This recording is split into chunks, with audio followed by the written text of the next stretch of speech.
আসসালামু আলাইকুম। সন্ধ্যার সময় একটু নুডলস তৈরি করার জন্য এখানে পেঁয়াজ মরিচ কেটে নিয়েছি, সাথে এবং গরম পানি তুলে দিয়েছি। আর এই তো দেখুন এই 4 প্যাকেট নুডলস আমি রান্না করব, আর প্যাকেটে থাকা মশলাটা আমি আলাদা করে রেখেছি। দেন গরম পানির ভিতরে একে একে সব প্যাকেটগুলো খুলে খুলে আমি দিয়ে দিয়েছি এবং নাড়াচাড়া করে নিয়ে সুন্দর করে সেদ্ধ করে নেব। দেন সেদ্ধ করা হয়ে গেলে পানি ঝরাতে দিয়েছি একটা ছাঁকনিতে।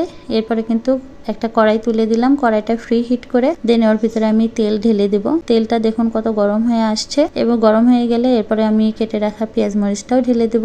দেন সুন্দর করে আমি এটাকে নাড়াচাড়া করে নেব, কিন্তু বেশি ভাজবেন না। দেন এরপরে কিন্তু আমি দুটো ডিম ভেঙে দিয়েছি, দুটো ডিম ভেঙে দিয়ে এটাকে ভালো করে ম্যাশ করতেছি। আর প্যাকেটে থাকা যে মশলাটা সেটা দুটো আমি ডিমের সাথে দিয়েছি আর দুটো নুডলসের সাথে দিয়েছি। দেন এর ভিতরে সব ময় মশলা দিয়ে দিয়েছি, আর সেদ্ধ করে রাখা নুডলসটাও কিন্তু ঢেলে দিয়ে সুন্দর করে এটাকে রান্না করে নামিয়ে নিয়েছি। এরপর একটা প্লেটে আমি এটাকে নামিয়ে নিব। এই তো দেখুন